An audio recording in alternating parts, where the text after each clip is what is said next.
What's up guys, my name is Ace, and today I'm going to be continuing the series where I'm going to be going through individual guns that are quite popular or good in Warzone, and I want to break them down in great detail, especially the attachment stats, and this helps us create the best class setup possible, and that's what I'm going to share with you guys is the best class setup for this gun, as well as a few variations that you could try out that may better suit your particular playstyle.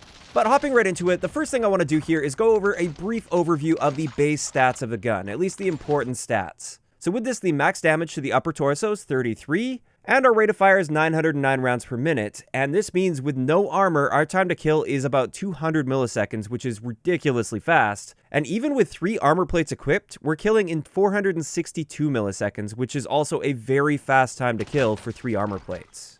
So the FFAR is one of those guns that's just super melty up close, and it's one of the reasons that it's currently so popular.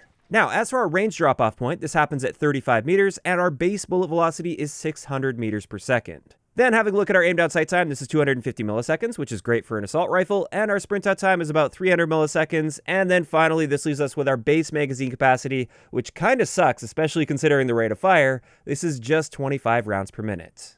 You can also see the base recoil pattern there at 14 meters, and with this, it's pretty much straight up recoil, but it kind of zigzags. It starts off to the right, then it starts kicking a little bit to the left, and then it corrects itself again and comes back to the right, and that zigzag can sometimes throw you off, so we're going to try to do our best to eliminate that with our attachments. So that's the base stats. Now let's start going through the various attachments to build the perfect class setup. And starting it off with the muzzle attachment, this one is really easy. This is a no-brainer. This is the agency suppressor. You should be using this 100% of the time on the FFAR. And really that goes for any of the Cold War weapons. You should be using the agency suppressor or whatever the equivalent is. Next up, let's have a look at our barrel attachments. And with barrels, the 3 key stats we want to be focusing on are the range, the velocity, as well as how it affects our recoil.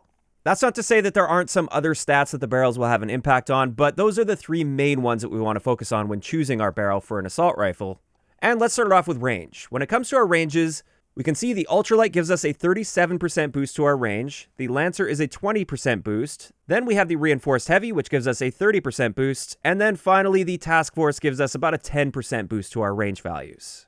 As for velocity, the reinforced heavy gives us a 50% boost.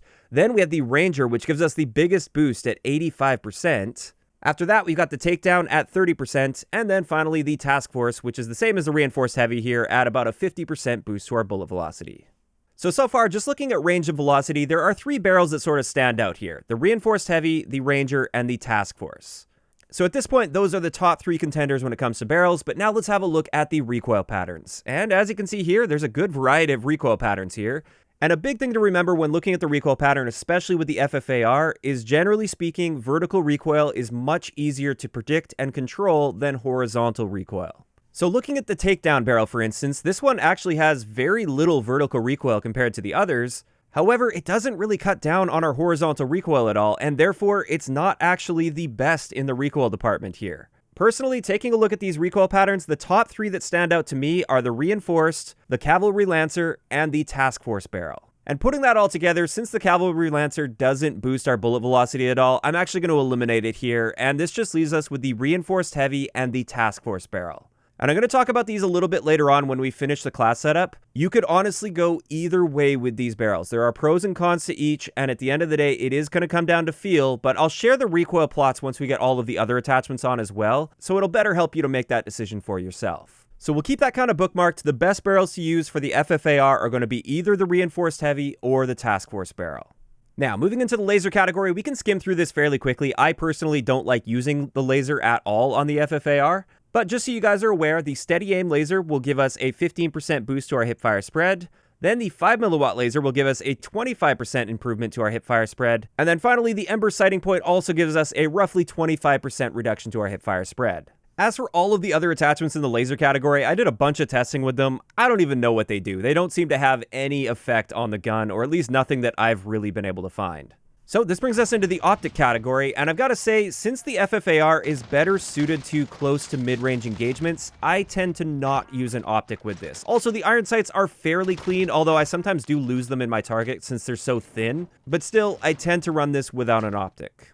Now, let's get into the stock category, and this is where things are quite interesting. The 2 most important stats that I've found to be looking at when it comes to the stock attachments are going to be our aim down sight strafe speed, or our aim walking movement speed, and our hip fire spread. And taking a look at all these stocks together, we can see the biggest boosts that we get for our aim down sight stray speed are going to be with the SAS combat stock and the Raider stock. They both give you a 40% boost to your movement speed, which is extremely noticeable. This is really, really nice for close to mid-range fights, so you can strafe back and forth and make yourself a harder target. And when we also factor in the change to our hipfire spread, you can see the Raider stock actually helps our hipfire spread by about 20%, which is quite noticeable, whereas the SAS combat stock actually hurts our hipfire spread slightly. And therefore, the Raider stock is the clear choice here. And just another interesting thing to point out with the Raider stock is as you shoot the gun, you will actually increase your movement speed. So you will accelerate as you're shooting your gun instead of slowing down like you do with most guns. So yeah, the Raider is an excellent choice. It's not necessary, but it definitely helps out the FFAR. Now just briefly touching on the rear grip category, I just wanted to point out that these attachments do essentially nothing. The only one of these grips that I noticed a slightly faster aim down sight time with was the field tape, and this was only by 1 frame at 60 FPS, so it's practically negligible anyway. And honestly, I can't find any other benefits with these attachments, so I would say just ignore that category completely.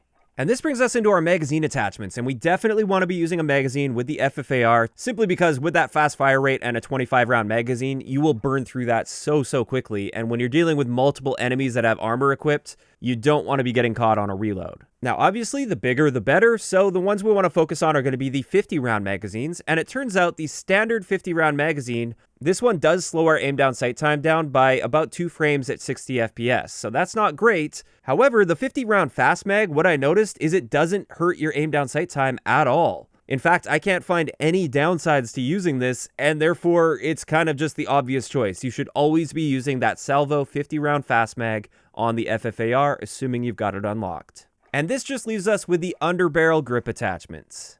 And with these, really the most important thing, the reason we're going to be using them is to help with our recoil control. So that's all we're really going to be focusing on today.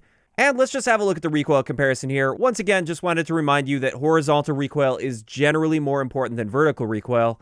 And this is why, even though the Bruiser gives you the best benefit to your vertical recoil, I don't like using it. I actually have a hard time controlling the recoil with the Bruiser grip, just because it doesn't do anything for your horizontal recoil. And if anything, it actually makes it a little bit worse. So instead, out of all of these 4 grips, the clear choice for me is the Field Agent. And that finally covers it for all of the attachment categories. Now let's get into a couple variations, and let's go back to the barrel. Like I said, it is kind of a toss-up between the Task Force barrel and the Reinforced Heavy barrel. So let's have a look at the recoil patterns with all of the other attachments equipped, aside from the 50 round magazine, just so we can get that standard 25 round recoil plot. And here's the deal, if you're using the Task Force barrel, you get pretty much straight vertical recoil. There is almost no horizontal movement at all with the Task Force barrel. Whereas with the Reinforced Heavy, you do eliminate most of the horizontal recoil, but you can see still a bit of a zigzag in that recoil plot. Now the Task Force barrel does have more vertical recoil, and the shots are spaced apart a little bit more, so that could be hurting you a bit, but like I said, vertical recoil is easier to control. And honestly, I've played around with both of these, and I feel pretty much the same when it comes to recoil control. I can control both of these roughly the same, and therefore the deciding factor for me is our range boost. The Reinforced Heavy gives us a 30% range boost, whereas the Task Force only gives us a 10% range boost, and this is why I tend to lean more toward the Reinforced Heavy barrel. But this part does come down to preference. You might prefer the Task Force barrel, and it's still an excellent choice, so you're not wrong for using the Task Force barrel. But personally, I lean a bit more toward the Reinforced Heavy. So yeah, there you have it. This is what I consider to be the best FFAR attachment combination that you can use in Warzone. Again, that barrel part is a bit subjective, so if you swap that for a Task Force, I still consider it to be pretty much just as good. However, I did want to share a bit of a variant as well. Like I said earlier, sometimes I feel like that iron sight is too narrow and I just lose sight of it as I'm shooting my target. So sometimes I will swap out my stock for an optic attachment, and you could use whatever one that you're comfortable with. You could go with like a mil stop or a 3X if you wanted even. It really does come down to preference when it comes to that. But for the most part, I am going to be sticking to iron sights, and it's also worth mentioning that I will almost always pair my FFAR class with a bolt-action sniper rifle of some sort. So for me, I still like the SPR a lot. That's kind of my go-to when it comes to my one-shot headshot bolt-action rifle. But yeah, that's pretty much it. That's going to wrap it up for today's episode on the FFAR. I'd like to know in the comments section below, which Warzone gun would you like me to cover next for this series? If you enjoyed the video, a like rating is always appreciated, and don't forget to subscribe for more if you haven't already. I'll talk to you guys next time.